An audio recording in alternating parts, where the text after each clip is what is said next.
So the Proud Family Louder and Prouder is talking colorism. Again? Today we're going to be breaking down Season 3, Episode 3 of the Proud Family Louder and Prouder, where Dijonay is denied an opportunity to be a part of a sorority pageant because she's dark-skinned. In the episode titled The Shade of It All. This episode dives into colorism, elitism, respectability politics, and how beauty standards still impact Black girls today.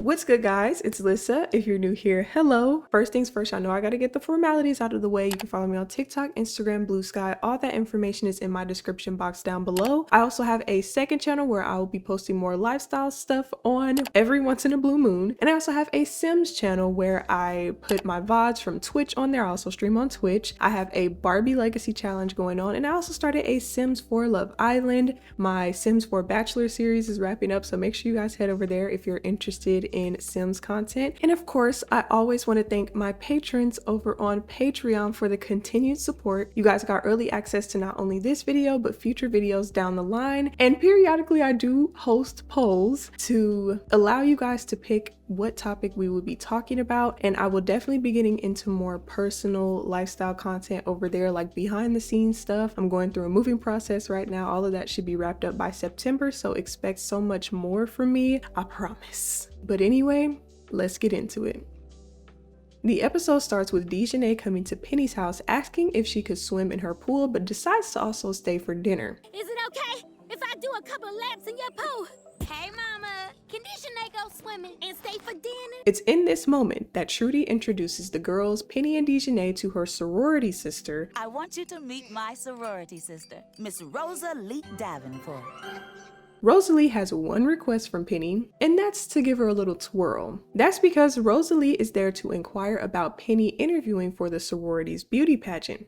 Perfect for what? The Alpha Theta beauty pageant. They're interviewing candidates. Rosalie tells Penny that she's a sure candidate because she's a legacy candidate, but unfortunately there is something else that gives Penny a leg up in this competition. Penny isn't too enthused about this opportunity because it's something that she wouldn't usually do, or something that also doesn't align with her personal values. But Dijonay tells Penny that this has always been her dream because she grew up watching Toddlers and Tiaras. Love that show. TLC really fell off. It's unfortunate, but I understand the gripes that people have with beauty pageants, especially for kids. And you know, of course, our girl Maya talks about that later on in this episode, but let me continue. Unfortunately, Dijonay never thought that she would get an opportunity to be in a pageant until now. So Penny asks her mom if Dijonay could apply, and Rosalie quickly interjects saying that it's invitation only, but Trudy interrupts her to say that this is an open invitation opportunity to uplift all girls. And we can tell that Rosalie did not share that same sentiment, even verbally saying that she regrets this decision after Dijonay thanks her for this opportunity. At school, Principal Hightower even laughs at the idea of Dijonay being in the pageant. I'm gonna be in a beauty pageant too, Principal Hightower. Heavens to honey boo boo, who invited you? Mrs. Proud and Miss Rosalie. For real? Which shows that there's some underlying rules that the public is not quite aware of. Dijonay is dedicated to this way more than Penny, which is of course because Penny didn't actually want to do this, they were just asking her if she would. Dijonay's balancing books on her head and even practicing her pageant walk and everything. Penny does eventually end up telling her mom that she's not going to be a part of the pageant, but instead she'll be Dijonay's Malika and Khadijah. This is obviously a reference to the Kardashians because those girls are quite literally their little puppy dogs. But Penny's basically saying that she'll follow her around and be her support, or her shadow, maybe. Trudy is all in to help whoever's a part of this pageant to win. So this isn't just about nepotism with Penny, but Trudy really does believe the pageant should uplift all women. And she has this naivete about what her sorority truly is, which I honestly find a little bit hard to believe if she's actually been around these people for long periods of time like she says she was. But I'll get into that later. Trudy gives Dijonay a makeover so that she has the best chance at succeeding, even giving her a pair of earrings that she wore during her pageant for good luck. Again, showing that she has a bit of naivete of what she truly thinks got her into that pageant. Trudy tells her to be herself, assuming that that would give her her best chance, but at the same time, when you are yourself, if you're accepted, there's great payoff because you didn't compromise who you are to get to the top. But sometimes assimilating does get you that win. So Dijonay comes in and does just that. She's herself to the fullest degree, but under the pressure, she almost decides to conform and crumble under that same pressure. We just want to hear about you. Don't know what to say. Thank you, dear. On your way out, could you please tell the next girl to come in?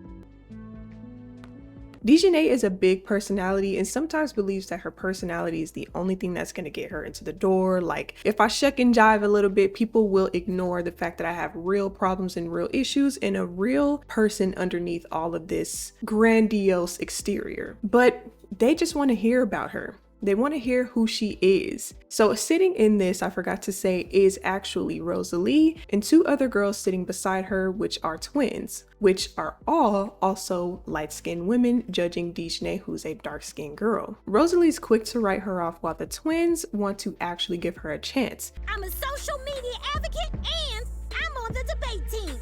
The debate team? Well, what were you, the water girl? No, I was the lead debater. Rosalie even thinks that she was the water girl for the debate team instead of the high position that Dijonay actually was. Dijonay collects herself though and gives one of the best interviews that they have ever seen, and Rosalie even hesitates to clap for her at the end of this interview, while everyone else was giving her a standing ovation. At school, everyone at the lunch table still believes that Dijonay got in because she got a standing ovation during this interview, but they discover that Dijonay did not make it. Unfortunately, discovering something even more sinister, that all the people that got accepted were light-skinned girls. I can't believe they did this. Yeah, I don't see it. I know where you're going with this, Nina Simone. They're all light-skinned girls. Realizing that they all took a picture next to a brown paper bag. Now, I'm gonna be honest, I've seen this episode twice, once just watching the season because the new season was out, and another time, of course, to script this video, and I did not notice that those girls were standing next to brown paper bags until I rewatched the episode. Pretty much, the brown paper bag means that anybody darker than that brown paper bag was not accepted to be a part of this pageant. What's with the brown paper bags? If your skin was darker than a brown paper bag, they didn't want you to be around them. I thought we had got rid of that mess. Trudy's at home working hard to get Dijonay's dress done, and Sugar Mama reveals that she doesn't like Rosalie because she's uppity. She always has her nose up in the air. The girls come in and reveals to Trudy that Dijonay didn't get picked because she's dark-skinned, which, as Maya and Michael say, is a classic case of colorism. Dijonay didn't get picked because she's dark-skinned, Mama. Yeah, they only pick light-skinned sisters like they always do. Classic case of colorism. Here we are again, and here we are getting into the nitty-gritty of this episode. Trudy's in denial about her sorority being colorist because she got accepted into the sorority because she's brown-skinned. I was in the pageant and I'm brown-skinned. Trudy? You light-skinned. No, I'm not. Yes, you are. But look at you, Allie. Oscar brings her back to reality, telling her that she in fact is not brown skin. She is a light-skinned woman because if she was brown skin, she would not have been in that sorority in the first place. And this honestly was a very interesting segment of the show that I really think they hit the nail on the head with. Definitely light years ahead from the things that we were seeing previously in this show. Again, like I said in my last Louder and Prouder video of this season with Young Toddler in the episode, Will the Real Young Toddler Please Stand Up? I love this season. Unfortunately, we only got 9 episodes, but this season is actually very good. But anyway, a lot of times in Black culture, I feel like we put a lot of emphasis on skin tone. And that is quite literally by design. White supremacy, all of that, these have long-lasting effects on who we are as a culture and a people, that people don't even realize the systems that they're upholding when they do these things. They don't even understand why they think this way. White supremacy, because the closer you are to whiteness means the best, and the further you are from that means that you are not beautiful. Even in some comment sections that I saw about this particular episode, people were arguing if Trudy was actually brown skinned or light skinned, which in the show itself, it says that she's light skinned because that's the whole point of the episode. So just imagine how insufferable these conversations are in real life. Like, people will legitimately argue whether somebody else is brown skinned or light skinned, because it's just like, what? And when we come to the conclusion, where do we go from here? I feel like that's always the most frustrating thing to me is like, when we come to the conclusion of whether somebody's actually brown skin or light skin, what is the conclusion that we get to here?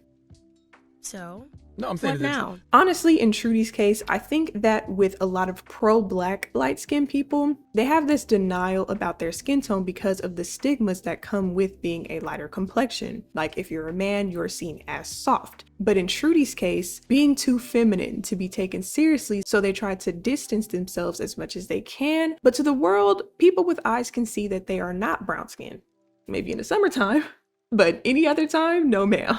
So just because in their mind they think that they're not light skinned, it doesn't mean that that's the reality. It doesn't stop them from reaping the made up benefits, of course, of not being dark skinned and the privileges that come with being a lighter complexion, white supremacy. And also, sometimes simply being dark skinned is seen as being actually black. These are the dumbass conversations that people have all the time. And this isn't up for debate. Anybody of any skin tone is black. Like, someone that is darker does not make them more black than anybody else. And I think that that's the issue that somebody like Trudy runs into, especially with having an entire dark-skinned family. I'm sure that she has been ostracized in ways where people question her blackness growing up. So she has to show proof of her family to show that she is black. Look, this is my daddy, my mother, my brother, my sister. Yeah, they're dark-skinned. Editor's note here that I meant to bring up for myself, opposite of Trudy's experience. I would always think that I was darker than what I was because my family would put so much emphasis on my skin tone. So when I got into makeup, I legitimately bought the darkest shade thinking that I was way darker than what I was because I am the darkest person in my family. But then I came to the realization that I actually am somewhere in between the darkest shade and the first shade of dark in makeup brands. And that was actually very jarring to me. So I understand Trudy's delusion here with thinking that she is darker than what she is because whoever you're around really does shape how you see yourself. So I just think that this is maybe like an identity insecurity that a lot of people face, but of course I am not light skinned, I'm dark skinned. So these are my opinions based off of my observations or just conversations that I hear from light skinned people in their experiences. Now, speaking in my lane, on the flip side, a lot of dark skinned women don't want to say the word dark skin or categorize themselves in that brown skin category as well because it's seen as derogatory to say that you're dark. And I even remember growing up, my family would come up with all kind of fancy ways to say that I was dark skinned. I would always hear chocolate, chocolate, chocolate. Oh, you're so beautiful, chocolate girl. Oh, you're chocolatey skin. And I personally would think that that was weird. But when I really think about where I grew up in Los Angeles County, LA. Like, LA has a really bad colorism issue. Like, LA is probably one of the most anti-black places that I have ever been, coming from my own people. So I just remember things that I would hear all the time coming out of the black people that I was surrounded with mouths. Coming from a dark-skinned dad and a dark-skinned mom, I can only imagine the troubles that my mom went through. And she would tell us these issues. Of course, that's not my business to tell, but she went through essentially the same things that I went through. But I do believe that it's also an issue of confidence. And I don't mean in a way where a lot of lighter skinned people try to say that you just need to love yourself. Why are you trying to let other people tell you that you should love yourself? You should love your own skin. It's not that. I think that anyone that generally has confidence issues can't just take that kind of hate. I feel like I have always been a very confident person. And it's funny even to me, like I wear makeup in my videos and people will comment like, oh, you know, you don't need to wear makeup. You look beautiful with or without it. And I'm like, do y'all think that I think I'm ugly? Like, I do not think that I'm ugly. I have very oily skin, so I just want to put an eyebrow on, some blush to look real cute, put it on my nose, is really girly, and I love a good brow. And I have to powder my face because I have oily skin, and on camera it translates crazily, especially with all these lights shining on me. It just looks a little bit better and a little more presentable to be on camera. I don't think that I'm ugly. And so I always question why other people say these things to me, especially in the conversation of dark skin. I never had an issue of hating myself, like never in my life. And I would always be like, why do people treat me this way and say things about me and my skin tone? I would always think that it's other people, but that's just me. A lot of people don't think that way. Some people actually do internalize the things that you say to them, especially when it comes to being dark skinned, because what can anybody do to change that? people do be bleaching, but it's unfortunate. And those are the things that people of lighter complexion don't have to deal with. But going back to the point that I made, I honestly think that in my own personal life, in my family, maybe my family had different views of what dark skin was, and then they have a very dark skinned daughter like me. I think I'm the darkest complexion of my siblings, and they see me as beautiful. They're like, whoa, we had a very beautiful child. Also, I grew up being filled up with a lot of love and confidence, so also maybe that's a thing where I was always spoken life into, so I've never seen myself as ugly in that way. So I think that I may have also shifted my own family's perspective on dark skin. So even when they would say that kind of stuff about me, and this is stuff that I've even talked to about my mom, it's like, you know, y'all would never actually say I was dark skinned. I would always hear light skin all the time. We could say light skin, light skin, light skin, but it was almost as if saying dark skin was like, how, like, I'm sorry, I didn't mean to say that. Even speaking of, I think even one time my sister, she has a dark skinned daughter, and my dad was like, he had said something like, oh, excuse me, you know, she's dark skinned. And we were like, Dad, you could say dark skinned. Like, it was like, she's dark skinned. Like, I'm her mom. My sister's like, I'm her mom. I'm dark skinned. Like, I have a dark skinned daughter. There's absolutely nothing wrong with saying that she's dark skinned. And so you think about all this language and stuff of when you grew up, and it's like, man, why is saying dark skin so taboo? But that is because of colorism, where people of darker skin are not seen as beautiful and people of lighter complexion are seen as beautiful. So at the realization of this, Trudy decides to breathe life into Dijonay, telling her that she's beautiful and that her skin is a gift. Your skin color is a gift, and no one should ever make you feel like you're anything other than the beautiful young woman you are.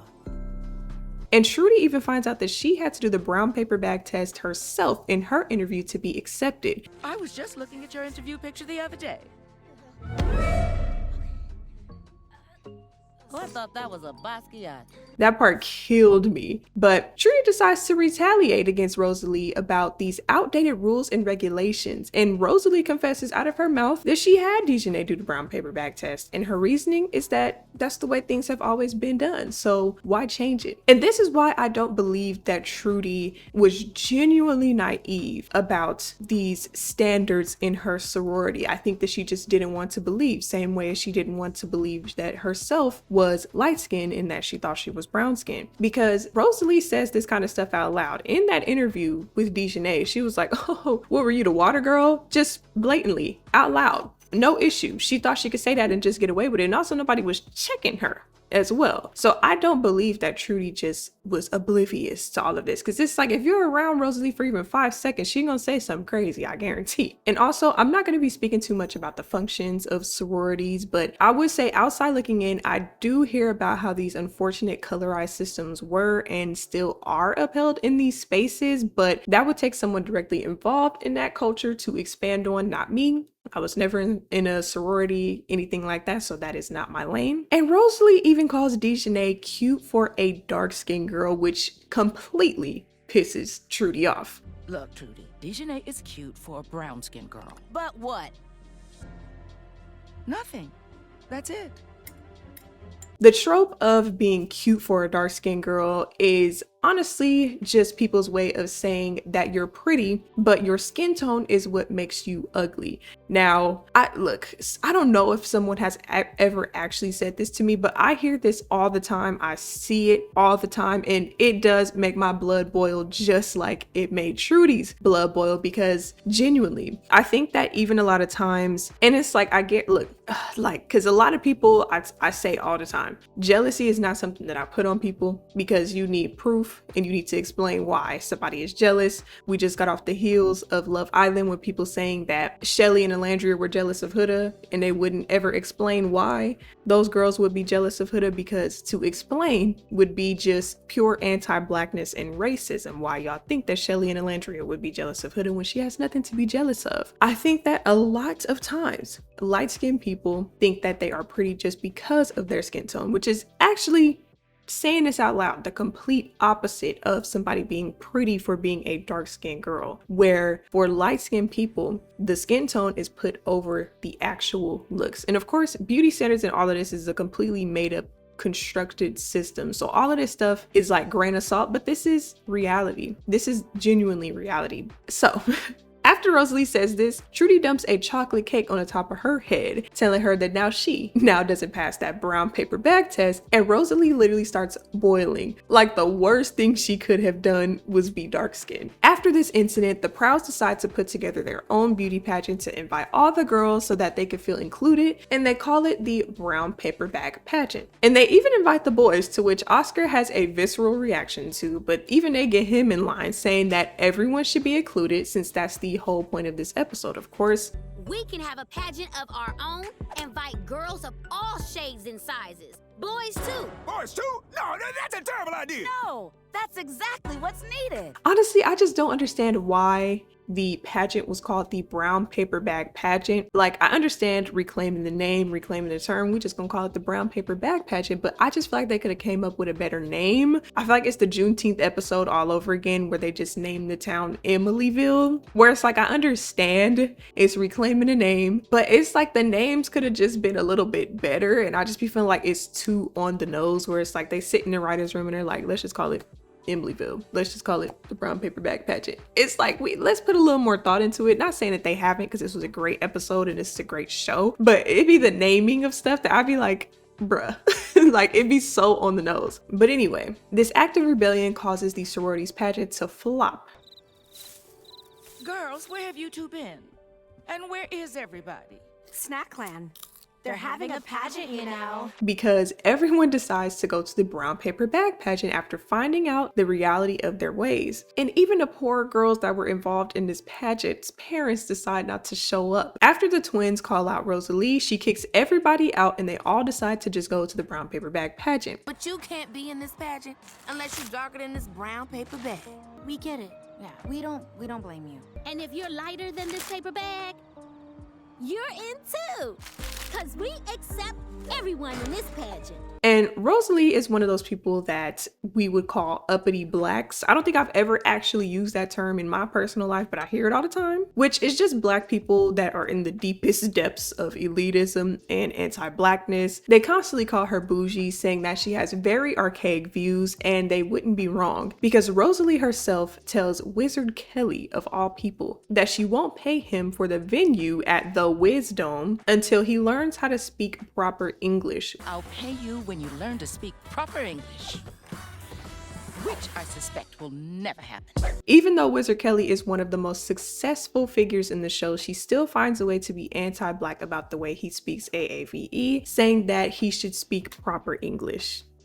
In the end, of course, Rosalie gets her just dues, the girls hold their pageant, and everyone is a winner. During Dijonay's performance, she crumbles up a paper bag and hits it into the crowd. Rosalie catches it, and it's in this moment, and with the success of the event, of course, that Rosalie realizes the wrongdoings in her ways. And honestly, would I have allowed Rosalie to even be invited into this event? Hell no. The resolutions of these episodes in Louder and Prouder, I feel like, always seem to be like, turn the other cheek. Everybody's included. But Rosalie would never be invited to anything that I have going on. Like, just in the scene before she was telling Wizard Kelly to speak proper English, her event actually would still be happening right now if we did not hold the brown paper bag pageant. Editing me coming in again to say that, of course, this is a Disney show that streams exclusively on Disney Plus. So of course, some of the outcomes that we are looking for just simply probably will never be approved. And there's just a certain way that they do have to resolve these issues. And I can definitely tell that they try to push the line a little bit, but it's always just right there. But the resolution is always very family friendly. I just didn't like that at all. And if we're talking about the reality of who is discriminated against, the point should be to uplift those specific women of darker complexion. Not this is an everybody's invited situation. That event should be for another day. So it was just interesting to me, because I always feel like that's the resolution with a lot of these things, is that like when we're literally talking about colorism, I hate when the resolution is we need to include everybody, because this isn't an issue of everybody is being discriminated against. This is an issue of dark-skinned women are being discriminated against. When Maya didn't let those girls in for being light-skinned, I was like, well, but of course, that's not actually the right thing to do, but it's the point. And y'all know I love me some B, but even I feel like this is a great example of what I'm talking about with the song Brown Skin Girl. I feel like the name of that song was like a cop-out middle ground so that everyone was included. But when we watched the music video, we listen to the lyrics. She's talking about how the melanin is too dark to throw them shade. She's talking about Kelly Rowland, Naomi Campbell, Lupita Nyong'o. But then with the song being Brown Skin Girl and that being a trend, here we have actual brown skin women and light skin women joining in on the trend. And it's like, wait, this wasn't a everybody's included situation. But then with the name of the song, it's like, but we're all black, you know. The song is called Brown Skin Girl, but it's like, see how we start losing the plot when we start including everybody in this? And the biases in this pageant don't go away when every complexion is on that stage. How the light skin privileges show up in these spaces that are meant to uplift black women are not going to go away when everybody of every complexion is on that stage. Editor's note that I forgot to put in my own notes. I was going to make a point about 𝙈𝙪𝙨𝙘𝙧 and how in these spaces where black people, black nerds, blurs, are not accepted into these nerd spaces, we create our own event where black nerds are welcome, where of course nobody that's not black is being turned away at the door. But we created these spaces so that black people that are nerds can have a place where we are welcome in spaces that we were not before. But then there was a whole controversy at one of the year's BlurCons, where in the cosplay contest, a white woman ended up winning the cosplay contest. And this caused a lot of controversy. And of course, even today, there's two different sides of this argument. But it's like, even in a space where we literally create a place where black people can come together and be us in this space, when we allow everybody to come, black people are not even winning the contest. And it's like, you know, the girl's cosplay could have been bomb. She could have really been the winner. But it's like, see what happens though. It's like, that's the point, is that we're coming here to be us. But these biases and stuff don't go away with the judges sitting at the table, or just because that's the point of the event doesn't mean that because we're inviting everybody that these ideals of white supremacy, colorism, elitism are just gonna go away with everybody that's sitting here. Hopefully that was a good example. And this is what I mean also by we were losing the plot with everybody being invited. Why the hell was Kareem, which is Penny's boyfriend, up there playing drums at this event? Like, I do appreciate the inclusivity of them including little baby queers on stage to strut and do their stuff, but this then turned into everybody is included. When we were talking about the start of the episode, Dijonay was being discriminated against for being a dark-skinned girl. Let's put dark-skinned girls up on that stage. Sure, Penny could come, like, cause it's Penny, but it's like, I thought this was an event for the girls and the girls. So in the end, Rosalie does end up apologizing to Dijonay. And I'm sorry, Rosalie would just never hear from me again. I wouldn't want to hear no apology, no nothing. Like, this lady's actually the devil. And even Trudy, who went and threw a cake on her head, tells Dijonay to be respectful about how she responded to Rosalie's apology, when Dijonay could have came at Rosalie any way that she wanted to because of what Rosalie did to her. I'm not the one you need to apologize to. Dijonay, I'm sorry, and I hope you can find it in your heart to forgive me. First of all, Miss Rosalie. Dijonay, be respectful. Okay, Mrs. Pram. And I feel like that's another layer to this conversation about respectability politics, which we are not going to be having today, but I digress. And I feel like this was a great way to have this conversation. I feel like it introduces the topic to kids and adults. You know, if kids are watching this and their parents are watching it too, we get it. Or maybe parents that don't get it can probably digest this in a way, but kids are very moldable. So they'll probably see this and just see how Rosalie is wrong. I see a lot of people saying that they're having these conversations, but who is the demographic for this show? Because these topics are too advanced for kids. But I'm like, you guys are not giving kids enough credit for how much they actually understand these topics. I feel like a lot of things and a lot of conversations that I had as a kid were conversations that I wanted to have. A lot of kids' first question that they ask is why? Why? Kids always want to know why? And it's up to the adults to have that mature conversation with them to explain why. When is the perfect time to have these conversations about colorism? Your kid is probably already going through colorism issues at school, in public, in places that are not your home. So it's important to have these conversations with them. And this is probably an extreme example, of course, but a lot of times kids don't have a choice in the things that they go through. We have these conversations with them on a very minute level about stress stranger danger. But it's also like, how do you have conversations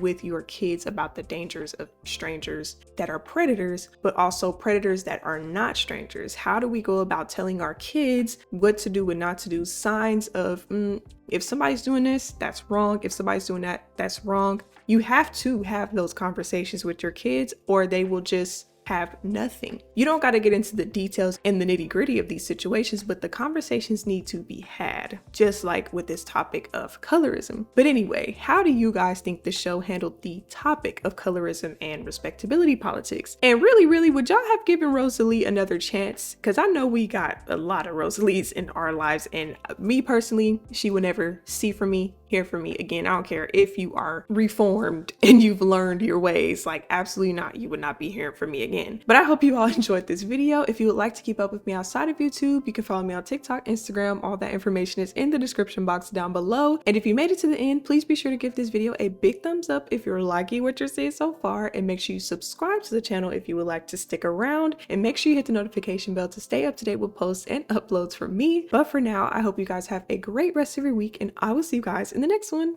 Peace.